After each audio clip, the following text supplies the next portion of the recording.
Well, good morning, everyone. My name is Woody Kingman, and I'm honored to represent the Blake Alumni Board and the Office of Institutional Advancement, which sponsors these events known as Breakfast at Blake. This is our final breakfast of the year. We've got some good ones planned for after the holidays. Keep in mind that we also have some great holiday events. Look for the calendars, the electronic and mailings that you'll get. Talk about the alumni hockey games, a event where we used to smoke, called the Smoker way back in the day, now the Alumni Holiday Party, and other fun events. So we hope that we'll see you at those. Well, I'm delighted this morning that you could all join us for the Young Alumnus of the Year speaker, Eric Dayton. And as usual, he is doing something that no one else has done before, and that is he is the first of our alumni to speak twice at Breakfast at Blake. So again, cutting edge once again. Recognizing Blake this morning will be our head of school, Ann Stavney. I hope all of you have gotten to know her well, but let me remind you that since 2012, when she joined us, she's led many exciting changes across the school's 3 divisions. Ann's focus is on innovating curriculum, and it's resulted in several new programs, including an engineering and computer science program and global immersion. She's also championed Blake's comprehensive capital campaign, Excellence Accelerated, and that campaign has now reached 78 of its $80 million goal, and it's poised to finish strong. Ann's thoughtful leadership is a true gift to the entire Blake community. Please join me in welcoming Ann to the podium.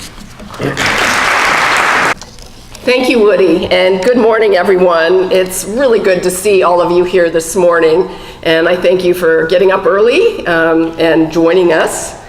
It is my distinct pleasure to recognize the 2018 recipient of Blake's Young Alumni Award, Eric Dayton, Blake class of 1999.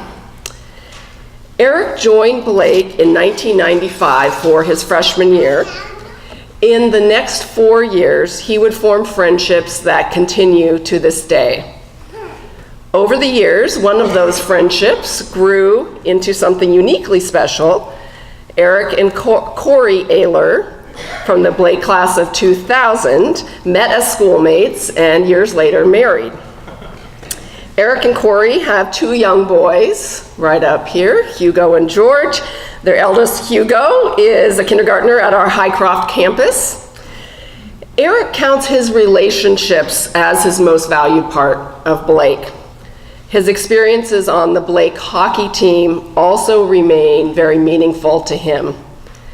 For all 4 of Blake's upper school years, he played goalie for the boys' varsity team.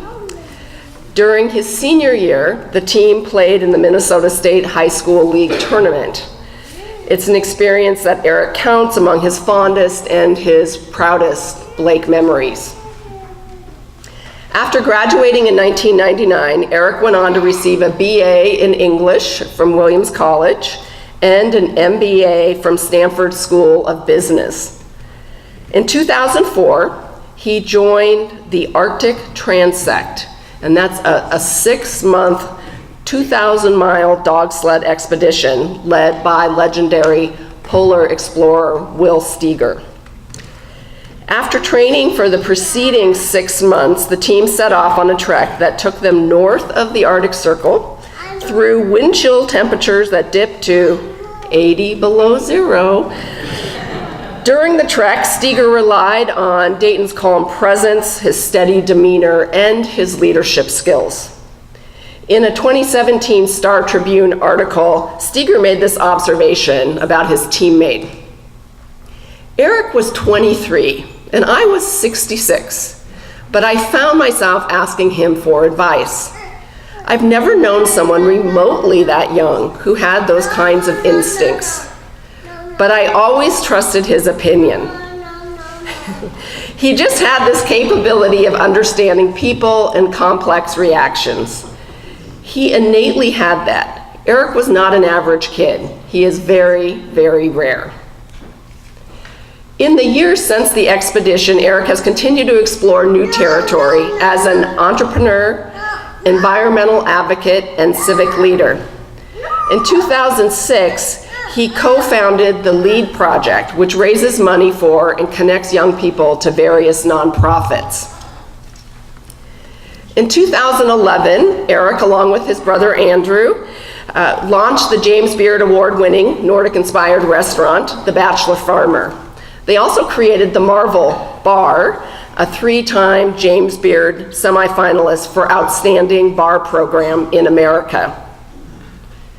In 2011, Eric opened a boutique retail shop, Askov Finlayson.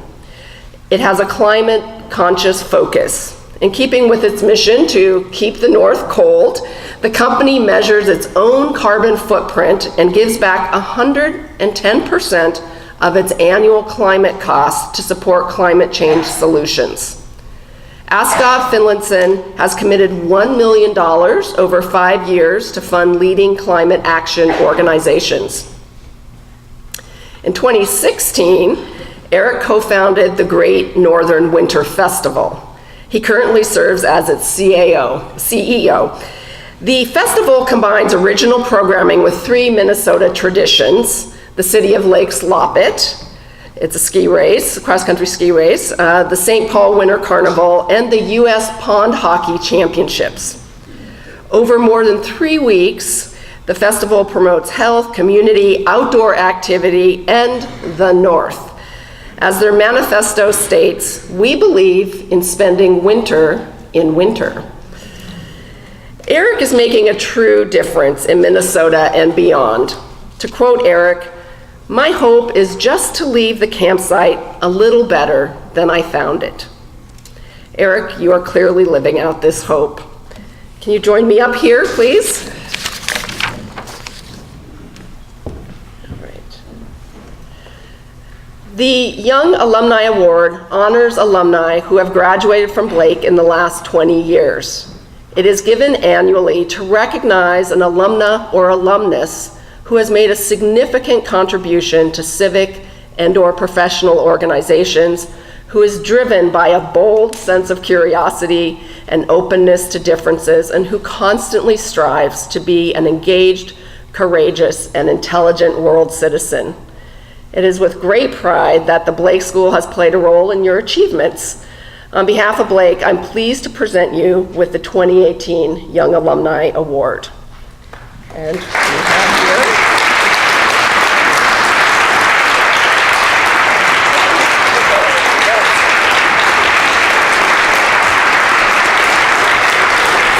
It's my pleasure now to turn the podium over to Eric, whose talk is entitled Identity and Entrepreneurship in the North. He'll discuss how, over the last 5 years, the concept of North has grown from a knit hat movement. I think you saw the knit hats. I almost wore mine this morning. Built around adventure and creativity, to a movement to embrace the cold of winters as a force for good. Thank you, Eric. Thank you.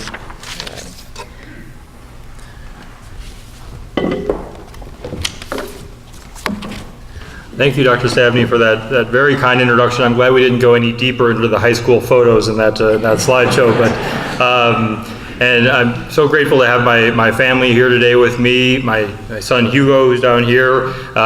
This experience is the first time I realized I was a parent of the class of 1931, which does not make me feel like a particularly young alumnus. So I am especially grateful for this award and what I assume is my final year of eligibility as for the Young Alumni recognition. So thank you all for being here, and again for this recognition. I want to talk just a little bit about what I do, but more importantly, I want to focus on why I do it, and what I hope to achieve. So let's just start with a little bit of context. So here we are in Minneapolis. This is where I was born and raised. I think many of us were. I'm a 5th generation Minnesotan and a 3rd generation Blake graduate. And growing up here, this was a really wonderful place to spend a childhood. I got to play hockey. I had access to the Boundary Waters for canoeing and camping. Visited our world-class museums, cultural institutions. I really had a lot of pride in being from this place and from being in being a Minnesotan. That was a big, important part of my identity. And I took that identity with me when I left Minnesota for the first time to go away to college after graduating from Blake. And I went to school on the East Coast, and so for the first time I was living in a different place surrounded by primarily people that weren't from Minnesota. And I quickly realized that there was a disconnect between what I knew of my hometown and my home state and what my classmates perceived when I told them I was from Minnesota. And basically, this is what they pictured when I told them where I was from. And we've all heard this, right? Arctic tundra, frozen wasteland, permafrost. And not just that, but they lumped us into this big nebulous blob in the middle of the country. And whether it was Midwest or Upper Midwest, it was sort of this catch-all region in the middle of the country, and that's pretty much all they knew of Minnesota. And what happens when you get lumped into a blob like this is then it becomes easy to write off. And that's what often happens. And when we know that, for some people, especially on the coast, we're flyover country. And my classmates just didn't know that much about Minnesota and weren't really that, curious and learning more. And I took that personally. And that really stuck with me, that experience. And what I took away from that is that we weren't doing a very good job of telling our story. Because I knew that we had a lot to offer, but my classmates really had no idea. So that's something I've always carried with me, and I think it inspires what I do now. So fast forward, and here we are, just to show you a little what we do. Dr. Stavney mentioned it, but this is the restaurant my brother and I own called the Bachelor Farmer in the North Loop. In addition, we have a daytime cafe and coffee shop adjacent to the restaurant. In the basement is our cocktail bar, Marble Bar. Hopefully some of you have managed to find it. There's not very good signage, but it's worth looking for because it's a great place for a drink. And then Askov Finlayson, this is the flagship store of our outdoor apparel company, which is located next door to the Bachelor Farmer. And while our company includes a number of different activities, they're all tied together by a shared mission, a shared purpose, which is really that they're rooted in a sense of pride in this place, and they're rooted in this place. And what we try to do, our team, through the different activities, whether it's food or hospitality or product or apparel, is tell the story of this place, of our home. And as we were doing this early on, my brother and I started to talk about how we were telling our story and wondering if this, Midwest or Upper Midwest, if that was really the best way to do it. And we started to think about this, and we looked at the map of the country, and you had the East and the South and the West, and was there something missing, and was that an opportunity? And we weren't sure if this was a good idea or not. So we decided to do a little experiment. And so we did the obvious thing. We made hats. And specifically, we made 150 of them the first year. This was 2013. They're made in Cloquet, Minnesota. To this day, we work with the same factory. And we put them in the store. We put them out in Askov Finlayson to see what would happen.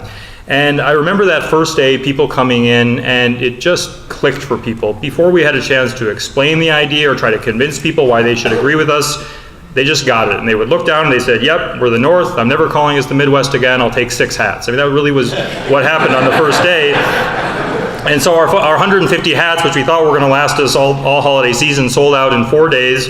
And we realized that there was something, that we were onto something, and that this was an idea that had potential. And that potential started to be realized. And so we saw first with local attention and press and momentum. That then led to national interest. This was a big moment when the Wall Street Journal started to tell this story to the rest of the country and the rest of the world. And as we saw that momentum start to build through recognition and press, we also started to see it take root here locally. And that was really important to me because I wanted this to be something that would have staying power and that would really become real. And an example of that, here's our local MLS soccer team, Minnesota United. Their battle cry to their fans is now "The North is Rising." More recently, the Timberwolves rolled out their new marketing campaign, "All Eyes North." That's their new team slogan. The Vikings talk about "Defend the North." And of course, you probably remember when we hosted the Super Bowl, our message to the rest of the world with all eyes on Minnesota in February, in the wintertime, was "The Bold North." And so we really embraced the cold, and we're proud to tell that story to the rest of the world. And I think we did a really good job. I think that was a successful effort. And so as this idea has started to build, I've started to hear the question, okay, so let's say we're the North. What does that really mean? Is that just geography, or is there more to it than that?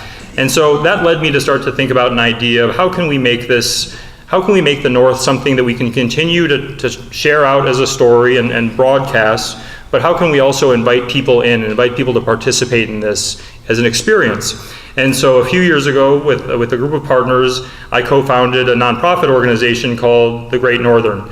And the idea was to create a 10-day celebration of winter. And so much of what I think of as our identity as Minnesotans, what I think of certainly as the identity of the North, is around winter and having 4 seasons and having cold winters.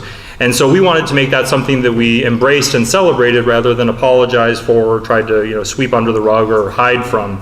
And so the idea was if we brought these organizations together, the sum would be greater than the parts, and we could create a critical mass that would really create potential for something bigger. And I think that's what's happened. So as Dr. Savny said, our partners are the U.S. Pond Hockey Championships, shown here on frozen Lake Nokomis, the City of Lake Lopet, which is a wonderful cross-country ski festival through the heart of Minneapolis, and then really the granddaddy of them all, the St. Paul Winter Carnival, with 130 plus years of tradition celebrating winter in St. Paul. And what's exciting about these partners is they bring the two cities together in this shared purpose, this shared goal. And so with those three partners as our foundation, we then started to add new programming. We wanted to build on that platform. And so here's an example of something we did in our first year, where we hosted an outdoor winter dinner. Now this was a dinner for 100 people outdoors in Minnesota in January, so it was a little crazy. But we decided to take the chance, and the Bachelor Farmer partnered with our friends and neighbors across the street at Spoon and Stable, and we shut down the street and hosted this dinner. And it worked, it sold out. And I remember when we went to the city, to City Hall to get a permit to request permission to close the street and do this dinner, they kind of looked at us funny, and they're like, okay, you can have the permit, but just so you know, no one has ever asked to do this in the history of the city of Minneapolis. So that was exciting to us. That's when we felt like we were onto something. So, and as you can see, it was this magical experience. Every guest had a Faribault woolen mill blanket made custom for the event, sitting at their chair. They got to wrap their legs. We had fire pits. It was a really magical evening, although I have to admit, I've only ever seen photos. I missed that dinner. My brother was there, but it was the night that our son George, who's in the back heckling me, it was the night that he was born. So I spent that night at Abbott Northwestern Hospital with Corey, but Andrew and the rest of the guests, from what I hear, had a wonderful time. And in addition to the 100 people who were there, this dinner was then shared by Food and Wine magazine, GQ magazine, and Departures magazine. So this image and this story was really broadcast out to the rest of the country. So if you haven't had a chance to come out to the Great Northern, I want to show you what you're missing, and hopefully this will inspire you to maybe join us this winter.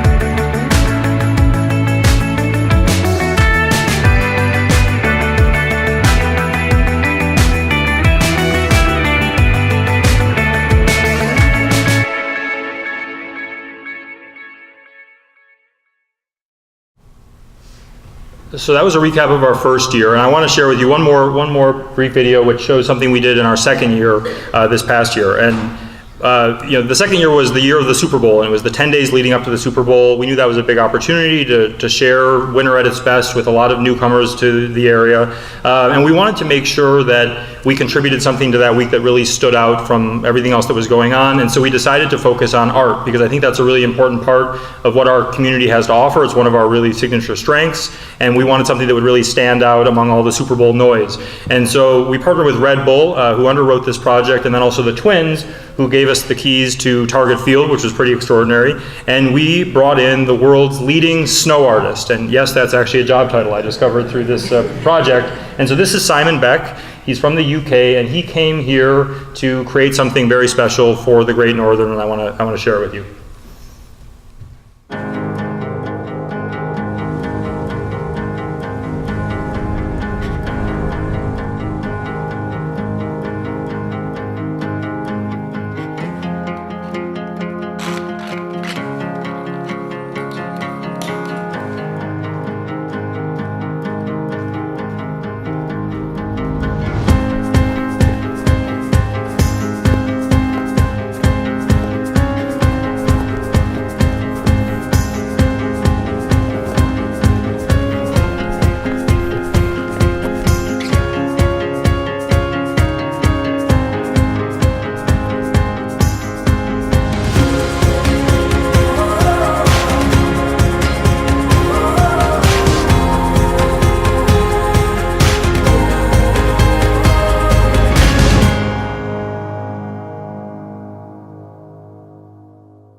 So that project was shared by ABC News nationally across all of their affiliates, and so again, these stories are not just enjoyed by those of us here, but they're shared with the rest of the world. And in fact, over the first 2 years of the Great Northern, we've generated almost 1 billion media impressions of positive Minnesota winter storytelling.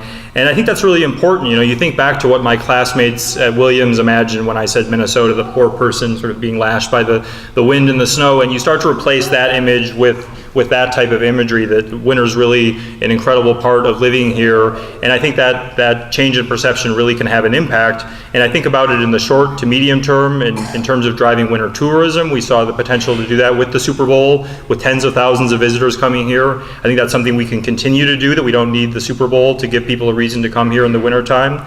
And then longer term, I think about the importance of this in terms of attracting talent to our state. And I want to come back to that. But before I do, I just want to say one more thing about winter. We all need to recognize that the wonderful winter traditions that we just saw up on the screen are at risk. And if we lose them, I think we lose something very fundamental to what it means to be a Minnesotan, and certainly what it means to live in the North. And I was raised to believe that in business, you don't have to choose between doing well and doing good. You can do both. And in fact, that they go hand in hand. And I learned that from my grandfather, and he embedded that belief into Target's DNA, and I'm committed to doing the same at our company. And so as the North has become a movement, our company has benefited. We've grown as a result. But I also want to make sure that the North becomes a movement for good. And so what we're doing is using the North as a platform to combat climate change, and we call this Keep the North Cold. And our goal is to help make Minnesota a leader in solving this global challenge, and I view that as a really exciting opportunity. Minneapolis is projected to be the second most impacted city in the nation by climate change, second only to New Orleans, and we've already seen the devastating impact of climate change on that community. And we have the fastest warming winters in the country. So this is something that's happening right now. It's real. And if we value winter, we have to protect it. And so as Dr. Stavny said, we've really built that into our business model as a company. And I'll just share with you a little bit about how that works.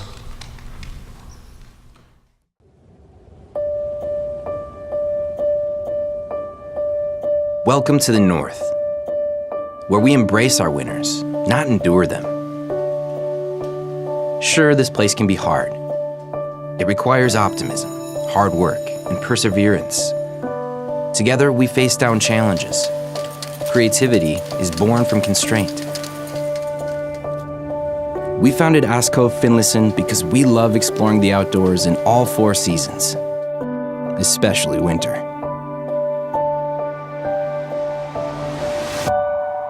But what's the North without the cold? Climate change threatens our winters, and with them, our best traditions. To celebrate the North, we must protect it. So we're making a big bet. To combat climate change, we're going to give 110%, literally. We'll measure the climate cost of our business and then give away more, 110% every year. To support innovation, to keep the North cold. Relentless pursuit of solutions to the climate crisis. This is our biggest adventure yet. Join us.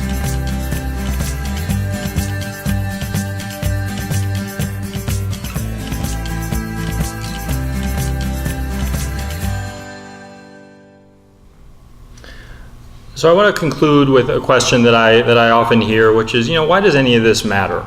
We're humble Minnesotans. Why should we care what other people, what other places think of us? And so I want to come back to this issue of talent, which is my answer to that question. So growing up in Minneapolis, I always thought of this as a Fortune 500 town. That was kind of the message that I heard. And Minnesota is home to 19 Fortune 500 companies, second most per capita in the nation. It's something that we're proud of, and we should be proud of it. But if you dig into that data a little bit, you start to see some causes, I think, for concern. And what stands out to me is that if you look at our Fortune 500 companies, the last time that we founded a homegrown Fortune 500 company was 1977. So it's been 41 years. And that company, if you're curious, was United Health. And I remember working as an employee at Target in my 20s. And at that time, I didn't know a single entrepreneur. Not one of my friends was an entrepreneur. In fact, none of them worked for startups. Every one of my friends worked for another big company. And that was just the mindset. And I think that's now starting to change, which I think is really important. I'm excited to see that it's changing. And an example that I would give was actually the Blake Entrepreneurship Club, which is a high school club that I was invited to join for a meeting and share my experience and answer their questions. And that was a club that didn't exist when I was a student. And so I'm really glad to see that it exists now. And I think it's really important that Blake is thinking about forming future entrepreneurs, and to see these young students that were excited about a future in entrepreneurism was really encouraging for me. So while I think Fortune 500 companies as an identity perhaps has been our past, I really would encourage us all to think about entrepreneurship as the future of our city and our state. And I'm proud to call myself an entrepreneur. This is our team. It's now just over 100 people and growing. And one of the things that I think about most in my role is attracting talent to our team and really trying to find the very best and the brightest to work with us. And that's something that we need, not just small companies, but big companies. Every company in Minnesota needs access to the very best talent, not just locally, but nationally and internationally. And in addition to being able to attract talent, we also need to continue to produce, but then also retain our own homegrown talent. And I was curious about this, so I asked the alumni office to look at my class, the class of '99, and to see where they are now. And of my class, we were 110 students. 97 of those students, 88% of my class, left the state of Minnesota to go to college, went somewhere else, which I think is fine. I was one of them. And I think it's important, if you grow up in a place, to get out and experience new ideas in different places and have yourself challenged and your horizon broadened. But then I wanted to know how many of those students had come back to contribute what they'd learned here in this community. And fewer than a third of those classmates who left have come back, which means for my class, the class of '99, less than half of those students are living and working and contributing in this community now. And I think we can do better than that. And I think it's really important that we challenge ourselves to do better than that, because if we want to really drive this economy and this community forward in the years to come, we're going to need the very best and brightest to do that. And Blake is in the business of producing that type of talent. So I hope we can have this be a place that more people see themselves coming back to and making their impact and their contribution here. And when I think about the North, my hope is that it gives us a story that we can tell that positions us for the future, and that it's a story that we can tell to the rest of the country and the rest of the world, and that it helps to position this as a place where people see themselves bringing their big ideas and turning them into exciting new companies. And so it's a story that we can tell outwardly, and I hope we'll continue to do so, but it's also the story that we can tell ourselves, and the story that we tell ourselves about this place, that story really matters too. So thank you very much.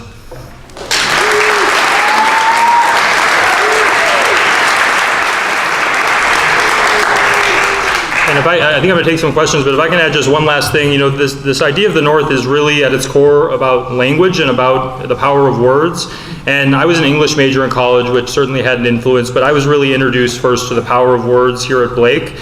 And so I want to recognize my English teachers in high school, Lee Woolman, who's here today, Norma Thompson, Patricia Strandness, were really the people who challenged me as a young writer and pushed me and developed me, and that's a skill that still serves me well to this day. So I want to thank all of the teachers that I had a chance to be impacted by during my time at Blake, but especially those who pushed me in my writing. So a special thank you very much.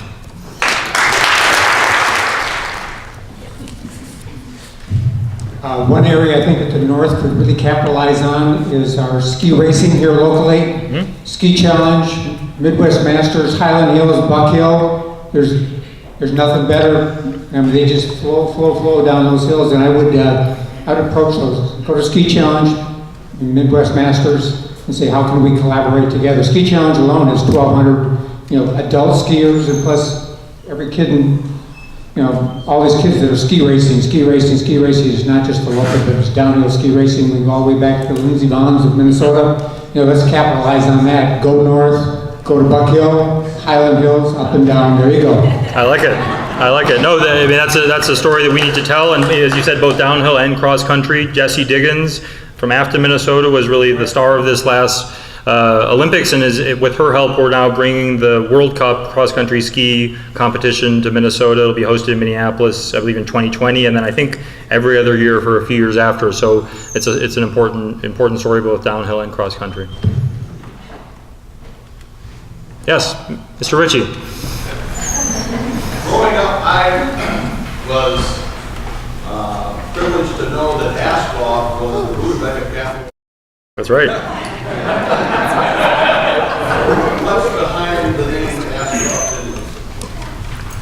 So it's named after two neighboring towns in northern Minnesota. We have a family cabin that we've gone to for many years up on Lake Vermilion, and so we always took 35 up to 33 through Cloquet. It's still a drive that I do often to visit our factory up in Cloquet, Minnesota. But for some reason, on the way, especially on the way back, if you do the drive, you'll note that it's Finlayson Askov on the way up, and then Askov Finlayson on the way back down. And for some reason, Askov Finlayson just stood in my mind as the two words. I liked how they went together. And now I joke that it's the best free billboard in the state of Minnesota. Everyone who's coming back from their cabin sees our sign. So that's where it's from. Eric, I've got a question for you. You talked about talent and getting, you mentioned Fortune 500 executive talent. What about the trades and technical and what have you, the IT companies here in town? Can they attract enough talent, and how can we get people that we really need, in the middle sections of the corporations and companies as well, to learn the skills, and then if we need them from out of state, how do we get them here as well? Sure. I think we need talent at all levels. We need people to lead companies. We need people to work for those companies in all sorts of different roles and capacities. I was talking to Becky Ankney about the role that Dunwoody plays in providing some of that talent. So it needs to come from a lot of different places and a lot of different levels. I think tech talent is going to be increasingly important. It's great to see Blake making real investments in STEM and science. That's going to be a big part of the future, and so it's not just any one kind. We want to have, and we're fortunate to have a well-rounded economy here that's diversified across a number of different industries, and so that requires a real diversity of talent. Yes. Hi, Eric. Thank you so much for your wonderful message. And I'm just wondering, I have two boys that you know who are ski racers, and they have totally embraced the bold north. And what can we do right now, each of us sitting at the table, to help you get this message out and bring it to the whole world? I think, my hope is that it really just becomes embedded in all of our vocabularies, that it's not something that's put into quotes, but that it just really becomes how we describe ourselves in conversation. But I want to challenge this group with one thing, especially at this time of year. I was influenced in thinking about the Great Northern by an article I read about a young woman who was a Fulbright scholar at Stanford, and she went in doing her research to a town in far northern Norway, very remote, isolated, small town. Arctic Circle, dark, winters, cold, and she went there thinking, this is a place where they would have every reason to be depressed and to have seasonal affect disorder and who knows what. And she found them to be among the happiest people on earth. And so she went in to study why were they so happy in this cold, dark, remote winter setting. And one of the things she learned was the value and importance of having winter traditions that they looked forward to. It was just built into their culture that it's going to be cold, it's going to be winter, so we're going to embrace that and create things that we're excited about in the wintertime. But one of the lines that stood out to me is that it's very hard to have a positive winter mindset when you make negative winter small talk.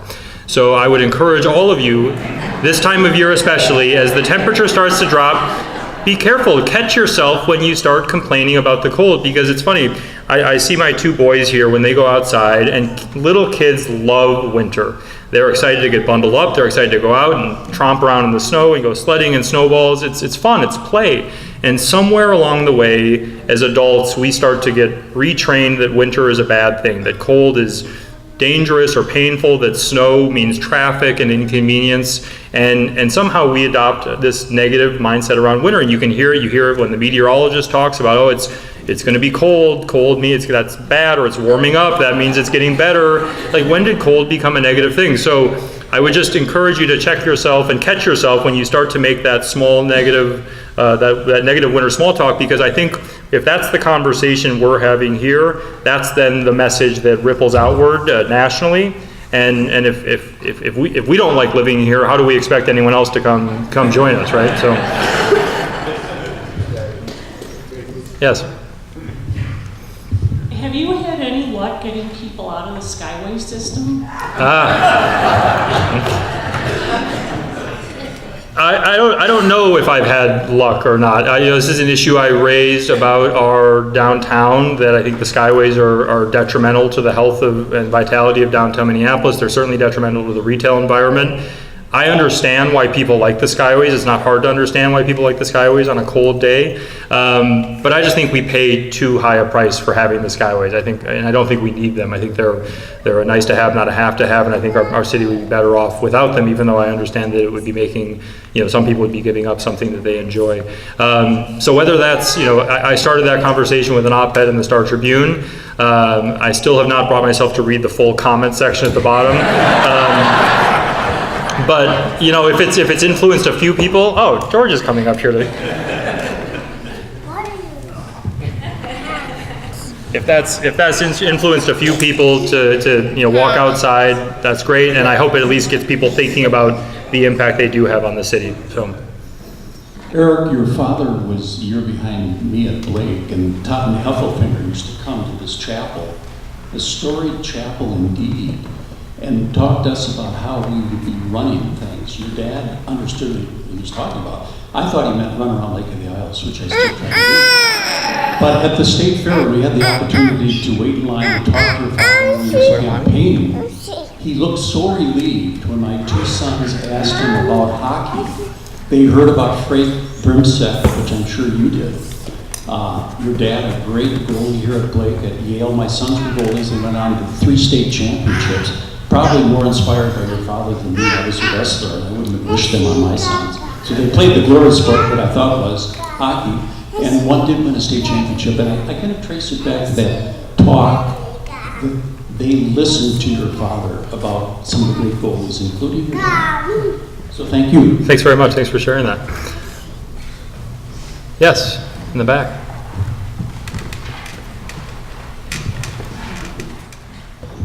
Hi, Eric. Hi. By the way, I love that information you've just provided about the power of language. It's something that I talk about with my coaching clients, and I do believe firmly that the more we talk about negative things, the more those seem to manifest. So, I had a question about climate change, since you are seemingly deep into that. But as somebody in Minnesota who kind of feels like that's overwhelming, very much so a part of what's happening. I used to play broomball 20 plus years ago, and I just watched, even 20 years ago, watched how short the seasons became because of our climate change, which we didn't call it back then. But are there local resources or organizations around your city, what you're doing that we can tap into or pay attention to that you're finding useful? Yeah, thanks for asking that question. It's interesting. We set out when we created this model and made this pledge to go out and really find what are the most impactful organizations globally working on this issue, because it is a global issue. And what was exciting is that research in many cases led us back to our own backyard, that some of the very most innovative work is actually already happening here in Minnesota. I'll give you one example, which is a perennial crop called Kernza. And it's being developed by the University of Minnesota in partnership with an organization in Kansas called the Land Institute. And it's essentially a replacement crop for wheat. It's got a much deeper root structure, root system, and it's perennial, so it doesn't need to be tilled up and replanted every year. And it's still in the experimental early stages, but Minnesota is the largest producer of Kernza now in the country. We made a beer out of it with a partner here locally, using that as the grain to feature it and highlight it. We've started experimenting with it using it in baking, and so agriculture I think is a real promising area of impact, and to see that Minnesota is already in a leadership position on something like that is really exciting. So there are great organizations to support, and we're going to be sharing in the months ahead more of the organizations that we've chosen to support as a company. There's also changes that you can make, anyone can make in their daily lives, little changes to their habits. We're trying to make it just through purchasing decisions. I mean, I think the key is you want to make this relatively easy for people, because it is overwhelming, it is hard, and if it feels big and hard and scary, people are not going to be inclined to want to deal with it. So you have to make it sort of just an easy, effortless part of people's daily decision making. But whether it's broomball or skiing or sledding, the example that I give is that our mosquito season is getting longer. So if that doesn't unify Minnesotans around a common enemy for action, I don't know what does. But it's real. So thank you. Oh, Hugo, yes. Daddy, I think we're just really wanting to come. see him every day. And now he is now gone. George left. George has left the building. That's right. I guess that means I've probably gone on long enough. So, maybe time for one more. Thank you. Thanks for making me the last question. So, I have two questions, and I'll make them brief. Yes. The first question is, I have a little one at Blake, and I'm wondering about your comment around entrepreneurship and how to sort of embed that DNA into the Blake for the next generation of Blake graduates and the students that are in the school. The other one is around, I have a startup, and I've never seen a state that has more nonprofits than any other state in the country. And so it's about sort of the startup ecosystem in Minnesota, and what your thoughts around how to make that more of more of the nonprofit, but in addition to fostering the for-profit businesses. Creating more of a sense of for-profit community or ecosystem? Yeah. Yeah. It's sort of related to the companies that have been found, and then sort of the comment that you said, the last one that was found was in the 1970s. Mm-hmm. Sort of how do we continue to build more for-profits that kind of help our community and our economy? Yeah. Well, in terms of, like I mentioned, Blake already has the Entrepreneurship Club. I know I came in as a freshman, so I missed this, but I think it's Business Week. Is that the 8th grade tradition? I think Blake is already, teaching some of those skills. But I also think it really matters just what people, whether, young high school kids or people in their 20s, what they see going on around them. I mean, I think if I went to school out on the West Coast, Palo Alto, Bay Area. I mean, entrepreneurship is all around you, so that just feels like the norm.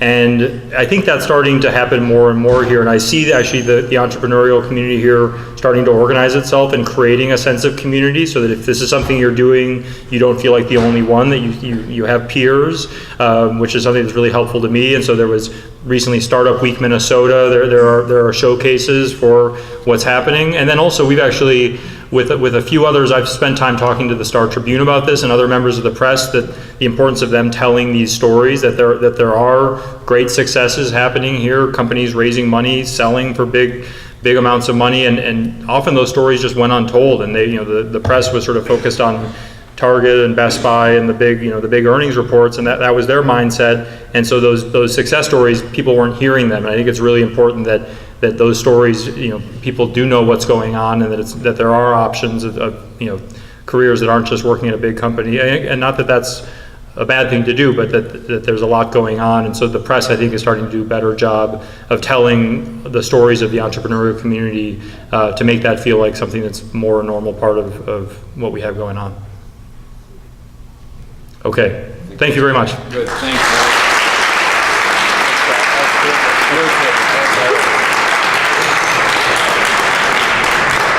Thanks, everybody. Hope you'll join us at the alumni events at Christmas, and keep your eyes open for Breakfast at Blake announcements for the beginning of next year. Take care.